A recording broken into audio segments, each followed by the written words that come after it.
Tupperware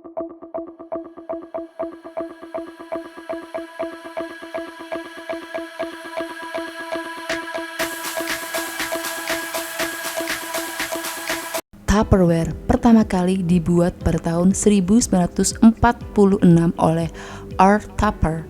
Ia lahir pada tanggal 1907 sampai dengan 1983 di Amerika. Ia membuat suatu wadah plastik yang dipergunakan dalam rumah tangga untuk menyimpan makanan dan membuatnya kedap udara. Salah satu paten penting dari produk ini adalah seal penyekatnya yang dikenal dengan sebutan Burping Seal, yang merupakan ciri khusus terkenal dari produk-produk Tupperware yang membuatnya sangat berbeda dengan produk-produk sejenis. Tutup Tupperware yang ikonik dan menjamin wadah kedap udara dan kedap air ini terinspirasi dari tutup kaleng cat 2. Belum banyak orang yang tahu ketika itu tentang Tupperware. Konsumen tidak memahami desain tutupnya yang membuat makanan tahan lama, sehingga tidak ada yang membeli Tupperware di toko. Alasannya cukup menarik. Produk merek itu terlalu inovatif sehingga pelanggan kesulitan dan membutuhkan demonstrasi untuk memahami penggunaannya. Tupperware mengalami strategi penjualan langsung dengan apa yang disebut sebagai Tupperware Party. Tupperware Party diperkenalkan oleh Brownie Wise, lahir pada tanggal 1913 sampai dengan 1992, merupakan orang yang mengenalkan strategi ini. Sebelumnya, ia seorang agen penjualan dari Stanley Home Product. Di awal tahun 1950-an, penjualan meledak dan membuatnya dikenal oleh banyak orang. Hal ini terutama dikarenakan pengaruh dari Brownie Wise. Tupperware juga semakin dikenal pada masa-masa Perang Dunia Kedua. Saat itu, para wanita dianjurkan untuk lebih memiliki waktu untuk keluarganya, dan dengan menjadi agen Tupperware menjadikannya memiliki penghasilan sendiri dari rumah. Selain itu, ada tradisi yang dikenal dengan sebutan assembly yang diadakan di setiap distributor Tupperware yang diadakan secara rutin. Dahulu, ibu rumah tangga sering menutupi piring sisa makanan dengan shower cup. Kemudian Wise menekankan bahwa hal tersebut tidak lagi diperlukan, sebab ada wadah dari Tupperware yang bisa mengunci dan mengeluarkan udara dari wadah. Ia bahkan mendemonstrasikan penggunaan Tupperware dengan membalikkan posisi wadah secara tertutup sehingga membuktikan bahwa alat makanan tersebut tidak bocor. Selain itu, Wise juga menjatuhkan mangkok plastik guna membuktikan ketahanannya. Tradisi ini diperkenalkan dan dilanggengkan hingga kini sebagai sarana untuk memberikan penghargaan kepada para penjual, perekrut terbaik untuk individu maupun secara tim dan organisasi.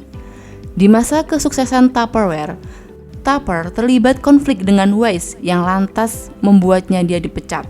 Pada masa itu, Wise begitu tenar dan lebih sering muncul di majalah dan publikasi bisnis ketimbang Tupperware yang tidak suka tampil di depan umum.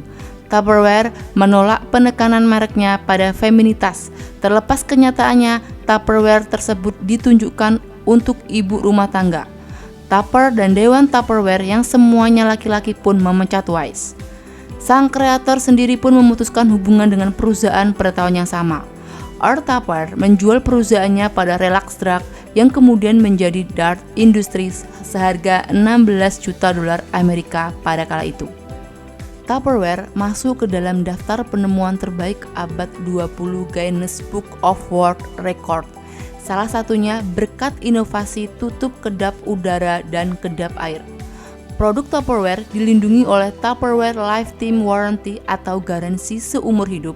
Hal ini berarti jika produk Tupperware rusak atau cacat dalam pemakaian normal non-komersial atau sesuai dengan fungsinya, maka dapat diklaim untuk mendapatkan penggantinya secara gratis di kantor distributor terdekat. Memasuki tahun 1960-an, pergolakan sosial terjadi dan keluarga mengalami perubahan peran, sehingga perempuan banyak yang mengambil peran ganda yakni sebagai ibu dan bekerja. Tupperware pun secara dinamis menyesuaikan dengan memproduksi wadah berkonsep traveling desk, drawer organis, dan lain sebagainya. Inovasi Tupperware pun tidak berhenti di sana. Merek ini terus memperkenalkan produk sesuai zaman, termasuk diantaranya mainan inovatif Shape-O yang mendukung pendidikan serta sensori anak. Tupperware juga meluncurkan produk khusus tahan panas, Tupperware seri microwave reheatable dan Tupperware dapat digunakan untuk menghangatkan makanan secara langsung. Tupperware baru masuk ke tanah air pada tahun 1991 dengan distributor resmi pertama, yaitu PT Ali Frost di Jakarta. Kini sudah ada lebih dari 79 distributor resmi di berbagai kota besar di Indonesia. Dilansir dari CNN Internasional pada Maret 2023, perusahaan melaporkan kerugian sebesar 28,4 juta US dollar sepanjang 2022. Kerugian tersebut turun dari tahun sebelumnya sebesar 152,2 juta US dollar. Lalu penjualan bersih merosot 18% menjadi 1,31 miliar US dollar dibandingkan tahun sebelumnya. Pada penutupan perdagangan 6 April 2023, Exchange pun memperingatkan saham Tupperware terancam dihapus karena tidak mengajukan laporan tahunan yang diwajibkan.